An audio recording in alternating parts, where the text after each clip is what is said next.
Okay, good morning students, and in this session we will continue with the human reproduction chapter. So we are discussing gastrulation process.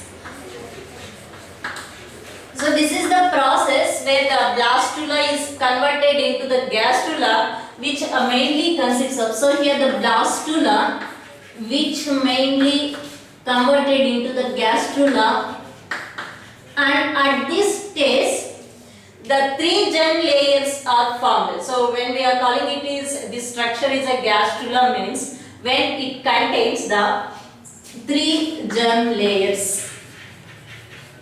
Three germ layers.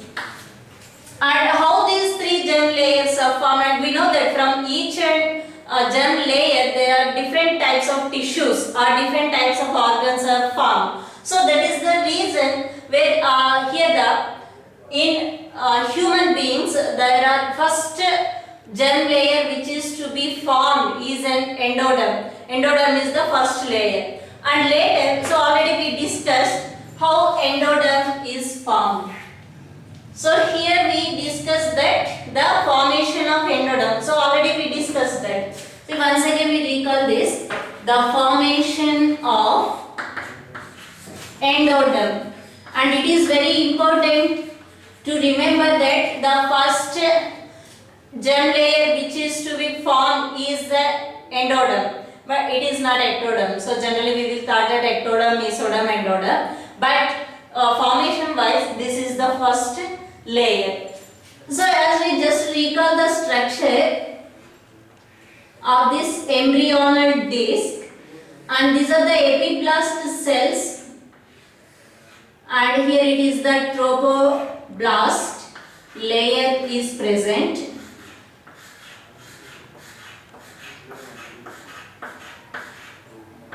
and this epiblast where the robber cells are present and which are degenerate later, already degenerated robber cells are present, and this is a trophoblast layer, and this is the area of the epiblast.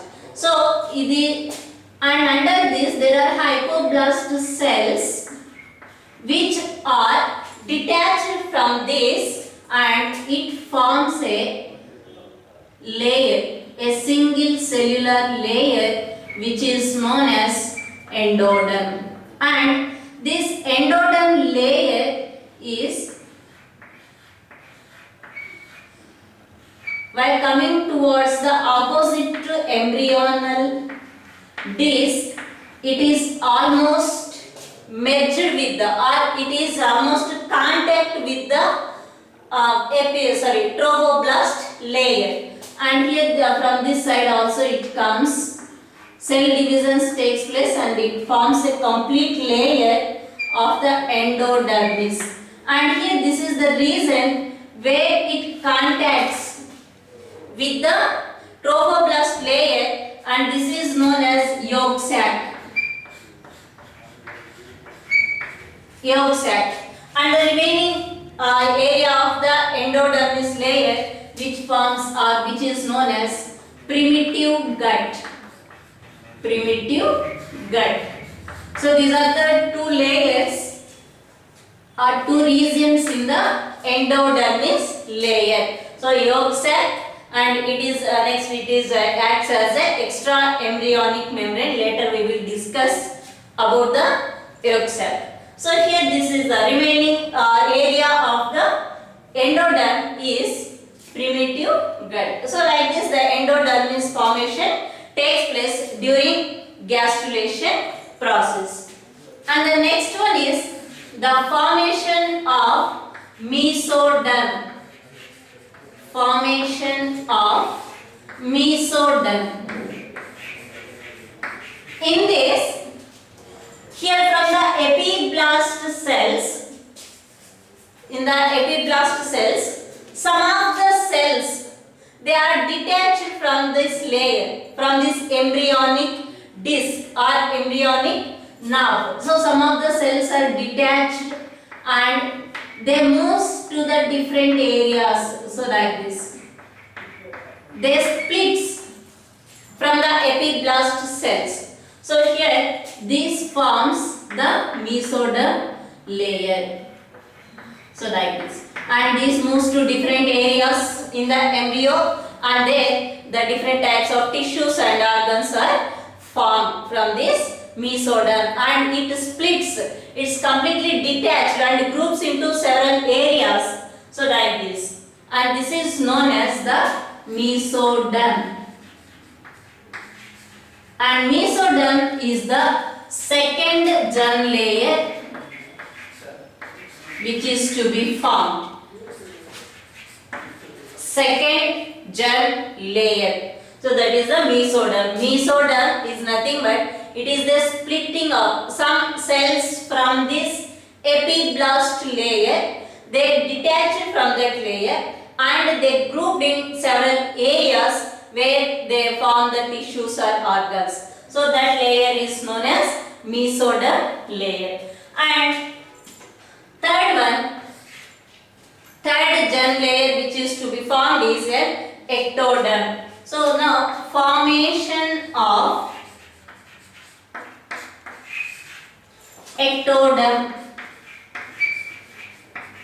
Formation of ectoderm. So here now we will just see how this is formed. From this the remaining cells, see some of the cells they detach and they form the mesoderm layer, and remaining cells they continue the division. So they just continue to division and they forms a single layer again which is known as ectoderm. The remaining all cells. Some cells they detach and it forms the endoderm, and some of the epiblast cells they detach from it and it forms the mesoderm. The remaining all cells are embryonic cells. But remember that trophoblast layer does not involve in the formation of germ layers. But these remaining all embryonic cells they form the endoderm. They start to divide and it forms a continuous layer which is known as ectoderm, and which is the third germ layer. And from this there are different again tissues and organs are to be formed. So like this, these are three germ layers: endoderm, mesoderm, then ectoderm. Germ layers are formed from this embryonal knob or embryonal disc. And now this is known as trilaminar embryonal disc. Trilaminar embryonal disc. And after formation of these three germ layers, there is another step in the process of gastrulation. So that is the formation of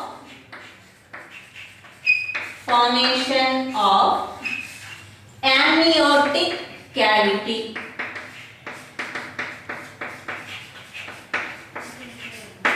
Formation of amniotic cavity. So what is amniotic cavity? Means here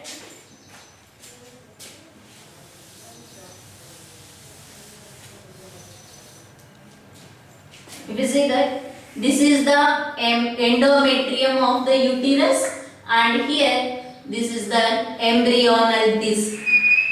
At this phase, this starts to divide and gives chorionic villi. And this amniotic cavity is formed between these chorionic villi and endo. So this is, here is the embryonal disc, and which forms the endoderm layer. All three germ layers are present here now.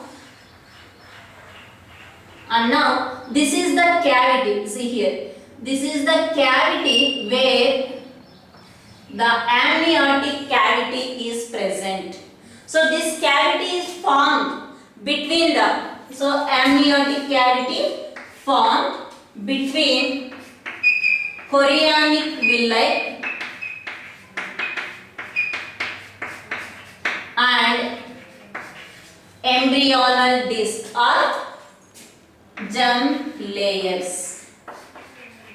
Germ layers. So between these two structures there is a cavity is formed, and this cavity is filled with a fluid which is known as amniotic amniotic fluid. Amniotic fluid. So in this amniotic fluid we can by collecting this amniotic fluid from the maternal uterus or mother's uterus, because it contains the cells of fetus. The fetal cells are present. For the detection of these cells, for even for the sex determination, that means a baby either it is female or male, for that detection we can use these fetal cells. Or if fetal cells, if any genetical disorders or any genetical aberrations are present in these cells, we can determine and we can give the treatment. So these cells are collected from this amniotic fluid, and that process is known as amniocentesis. Amniocentesis. So amniocentesis is a process by which the amniotic fluid is collected and detects any genetical disorders or even determines the sex of the fetus. So either it is male or female. So for that it is the process by which it can be determined. So this amniotic cavity which is filled with amniotic fluid, it also protects the fetus or developing embryo. And the next very important process during this gastrulation is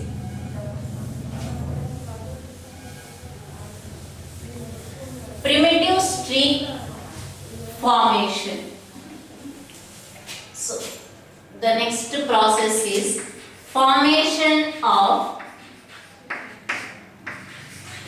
primitive streak.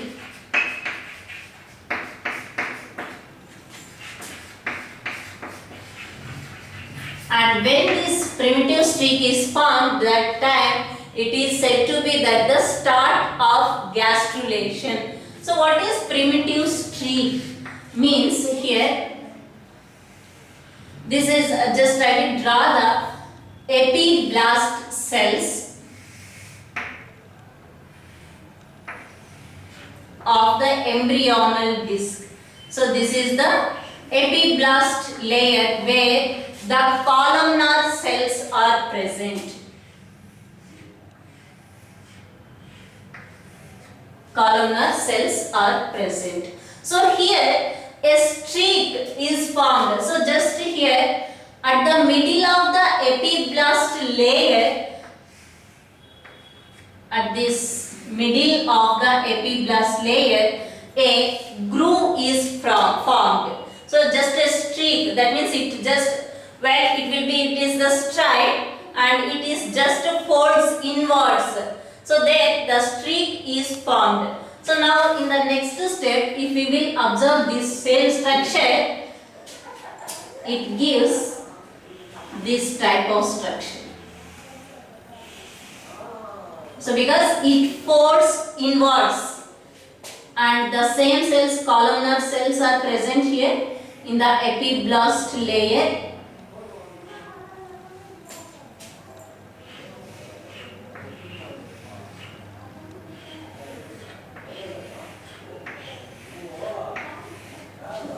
So here this streak is formed,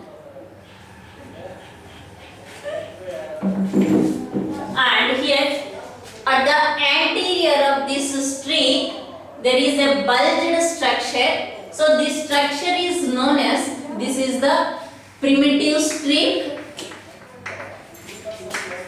Primitive streak. is formed, and this bulged structure at the tip of the primitive streak, there is a bulged part which is known as primitive knob or primitive node.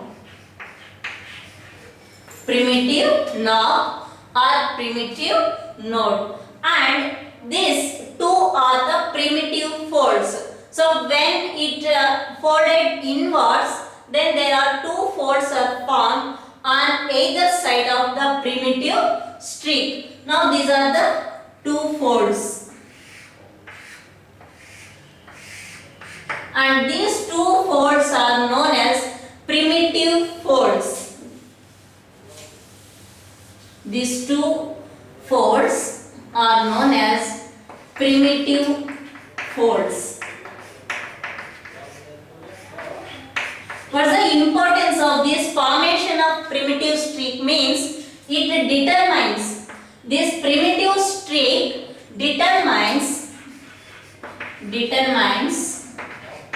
the bilateral symmetry in the human beings. So it is very important that the bilateral symmetry is mainly determined by the formation of primitive streak. See, when exactly in the middle of the epiblast, if the primitive streak is formed, then on either side, so this half gives the one side organs and tissues, and this half is the gives another tissues and organs on other side. So the same organs are formed, but on either side it gives rise. So that's why then it gives a perfect bilateral symmetry in the human beings, and that is determined by the formation of primitive streak.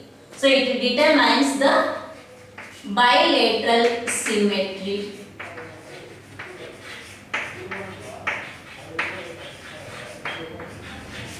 And one more important thing is here, while we are discussed about the zygote cleavages and all, so we discussed that the cleavage pattern in human beings are indeterminate.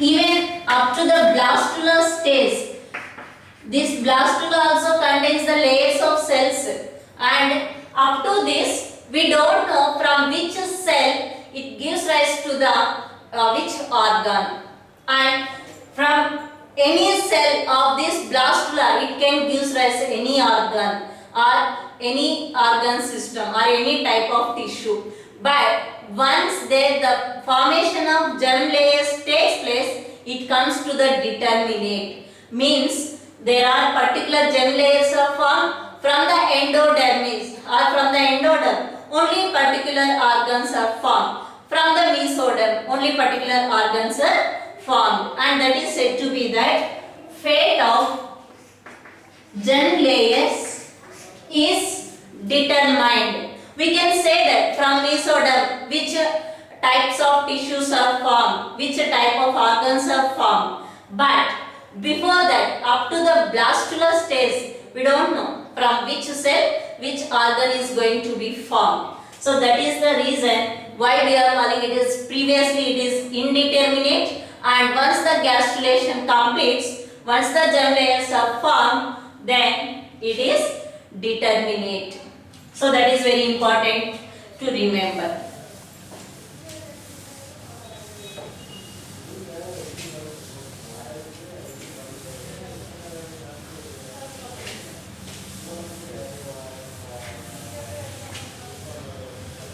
So then we will discuss that fate of germ layers.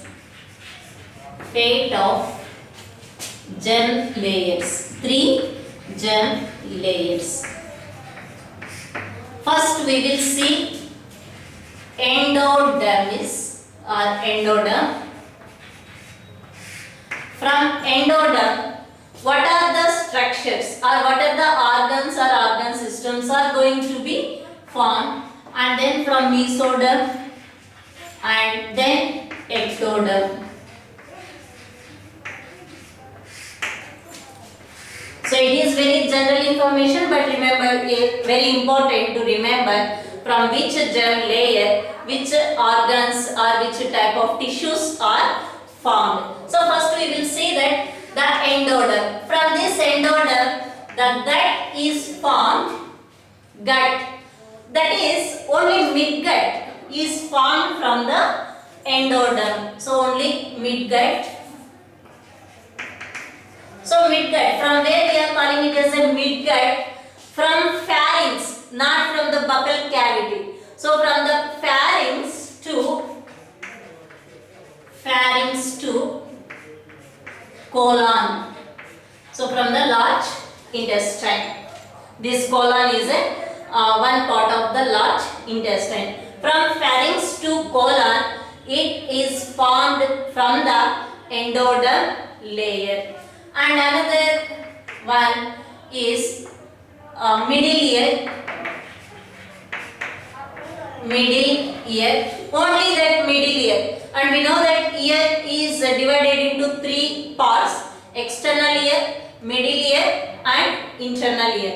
But out of the three parts of the ear, only that middle ear is formed by the endoderm layer. And another one is urinary bladder.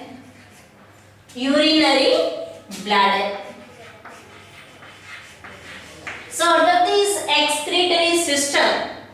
Only urinary bladder is formed from the endoderm layer. It is very important.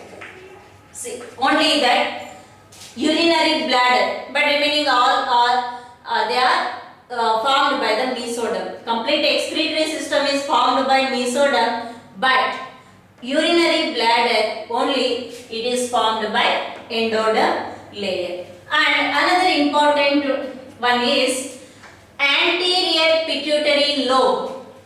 So anterior pituitary lobe.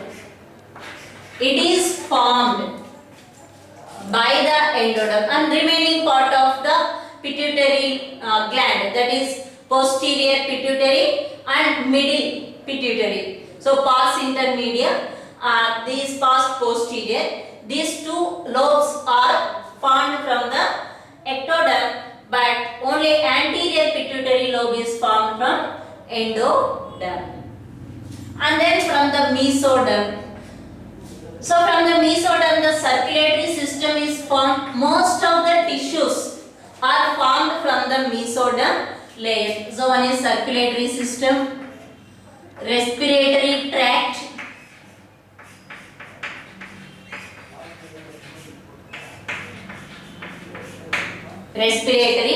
tract, then nervous system, some parts of nervous system but not entirely,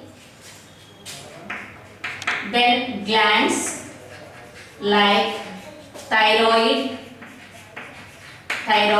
gland, and bones, cartilage, and in the circulatory system especially heart, blood vessels,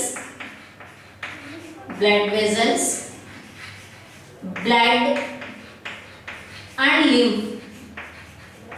These are formed from the mesoderm. And excretory system except urinary bladder. Remaining all organs in the excretory system like kidneys, nephrons and all, these are formed from the mesoderm layer. And in the ectoderm, the skin layer. Skin is mainly contains of two layers, epidermis and dermis parts. So these two layers of the skin are formed from the ectoderm. So it is epidermis layer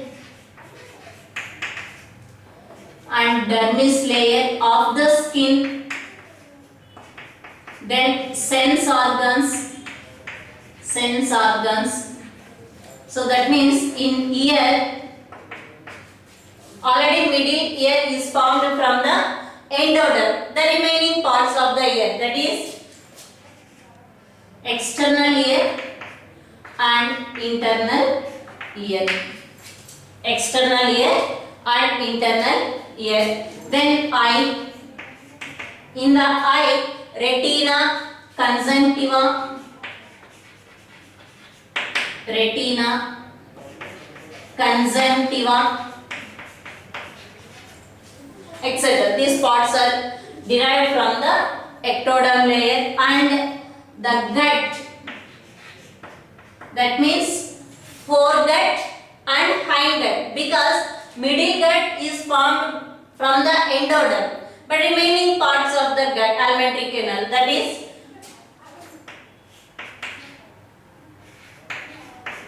front gut and hindgut, or foregut or hindgut. So that is from the buccal cavity. So mouth, that means buccal cavity, esophagus, these are formed from the ectoderm. Then hindgut, so after colon, so that rectum, ionus, these are formed from the ectoderm layer.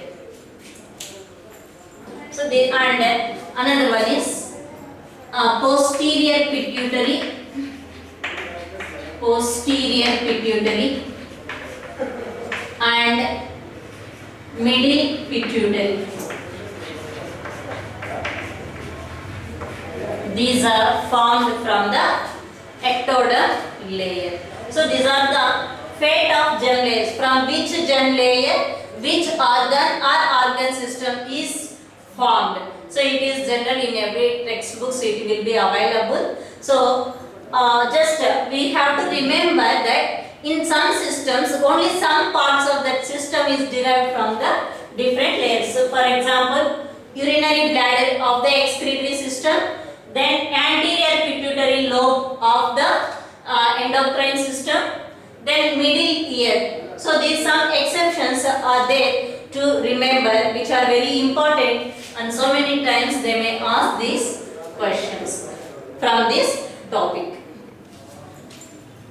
And this is about the gastrulation, how the germ layers are formed and how the organ system is formed from different germ layers. And now we will go through another important topic in this chapter is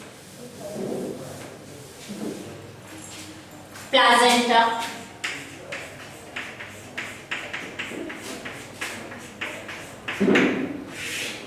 It is a structure, placenta, which is formed in the during pregnancy, so where the implantation takes place. And this is said to be that the mechanical and physical connection. It is a mechanical and physical connection between maternal and fetal tissue or blood. Tissue or blood. So here mechanical, placenta is a mechanical and physical connection between maternal tissue and fetal tissue. So how this placenta is formed? So formation of placenta is very complex process through which here placenta is divided into two parts, fetal placenta and maternal placenta. So here, say for example, if it is the endometrium of the uterus, so here this is the embryo where it implanted, and these embryonic cells which are gives rise to the chorionic villi, and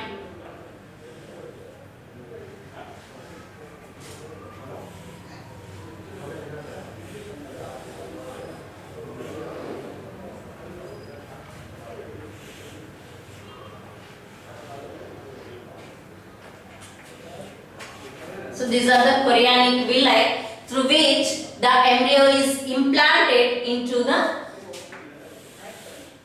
endometrial lining. And this is the another layer of uterus, and we know that the uterine wall contains mainly three walls. One is endometrium, myometrium and perimetrium. So here this is the innermost layer, and out of that there is a myometrium layer, and here is the maternal fluid is present.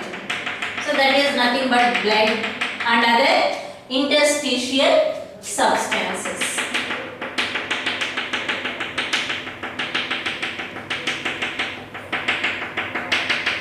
And here if we will see that, and then here it is the amniotic cavity is present, already we discussed that. So here this is known as the chorionic villi, by which the fetal placenta is formed.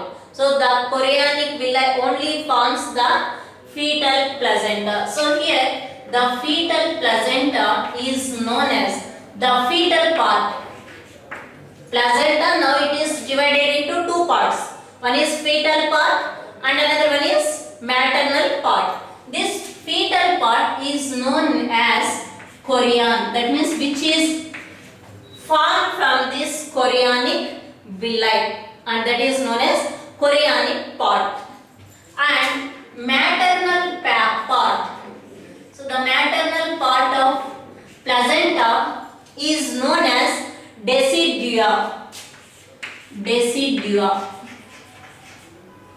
So where exactly the decidua is formed, and this the area where the chorionic villi is present. So in the endometrium or in the maternal fluid, where, see, this is the area where chorionic villi are present. So this complete area is known as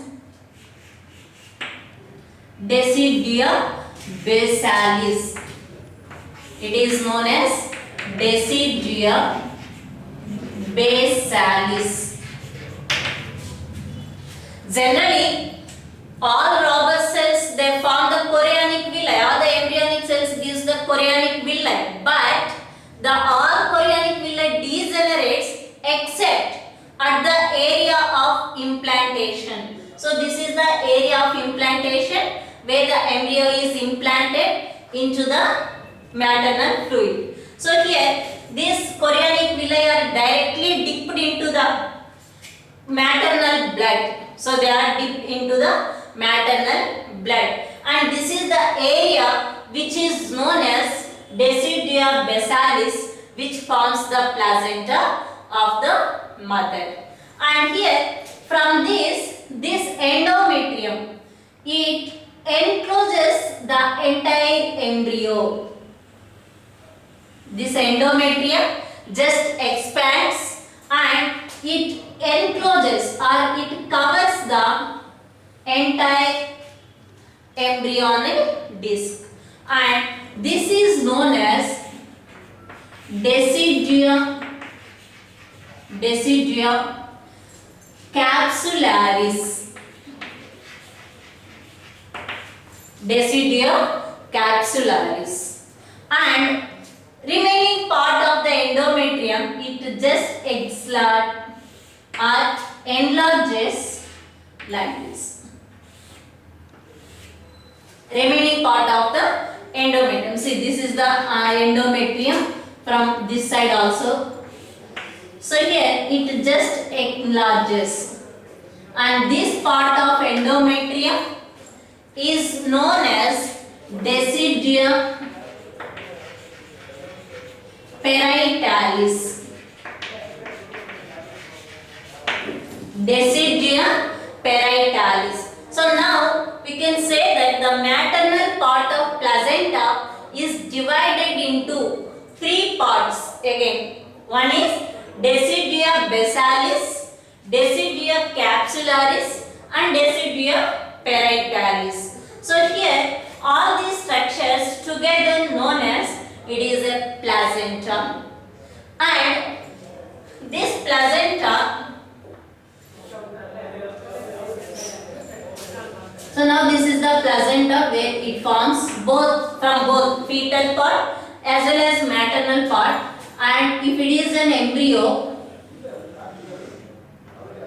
and this embryo is connected to the placenta by a rod-like structure, just connection between placenta and embryo. So now this is called fetus or embryo, and between these two there is a connection which is known as umbilical cord.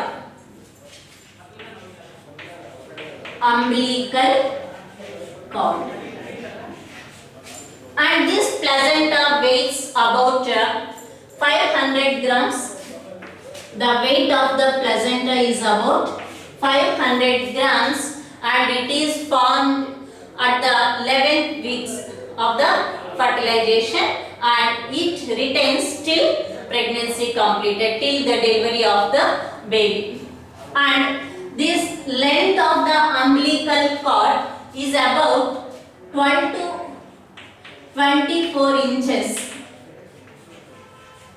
12 to 24 inches length of this umbilical cord. And later we will discuss in detail about umbilical cord, so in the genetics. Now functions of placenta, we will see that the functions of placenta.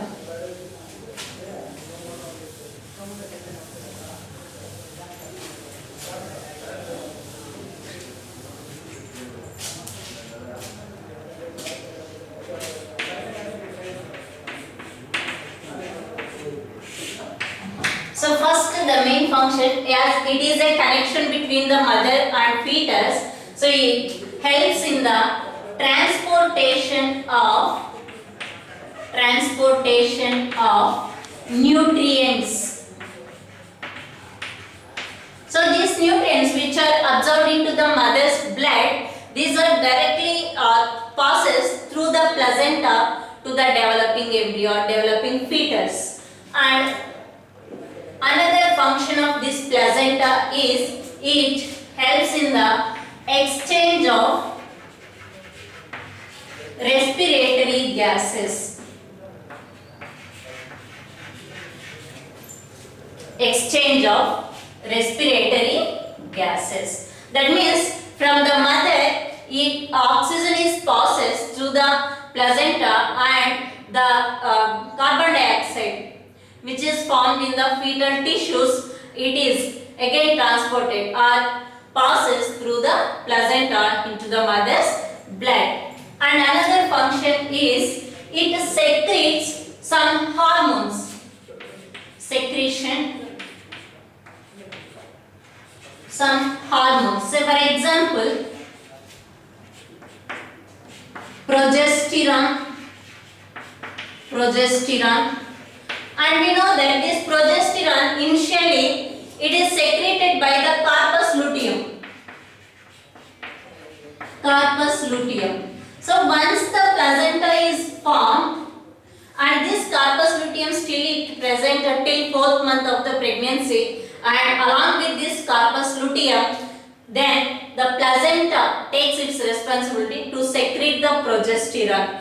But after 4th month of the pregnancy, this corpus luteum degenerates, but still placenta secretes progesterone. And what is the importance of this progesterone means? It helps in the maintenance of pregnancy by strengthening of endometrium. So endometrium wall strengthens by the secretion of this progesterone, and it is secreted by the placenta. And another hormone which is secreted by this placenta is estrogen. And this estrogen helps in the vascularization. That means the formation of blood vessels.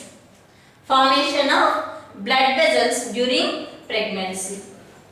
And another hormone which is secreted by this placenta is human chorionic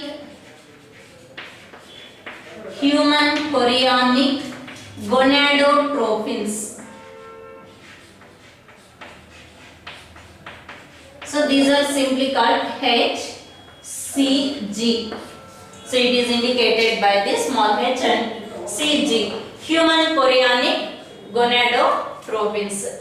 So here this is present in the urine of the pregnant woman and which is used for the confirmation of pregnancy in the first weeks. That means these are secreted about the 11th week of the fertilization. So the early detection or early confirmation of the pregnancy is mainly detected by the presence of HCG in the urine of pregnant women, because this hormone is secreted by the fetal tissues, that is from the chorionic villi. So that's why this is used for the confirmation.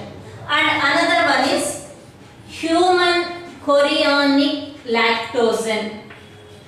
Human chorionic lactosen. This is also secreted by the placenta, which helps in the secretion and functioning of the mammary glands or secretion of milk.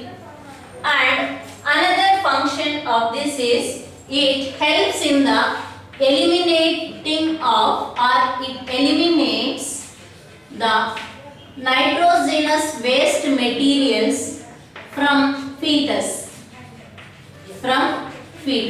So the fetus tissues which generates the nitrogenous waste material, and this nitrogenous waste material again they are served to the maternal tissues through placenta. So these are the important functions of the placenta. One is transportation of nutrients, then exchange of respiratory gases, secretion of different types of hormones, and it eliminates nitrogenous waste material from the fetus. And human placenta is known as chorionic placenta or hemochorionic placenta. Reason chorionic placenta, because the fetal part of placenta is formed from the chorionic villi. That's why it is known as chorionic placenta. Then hemochorionic placenta means the chorionic villi are completely dipped in the maternal blood. So here the heme part is the maternal blood,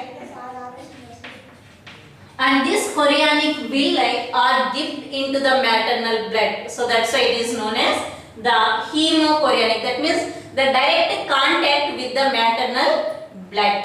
So this is hemochorionic placenta. So in the next class we will see the types of placenta and other organs, how they formed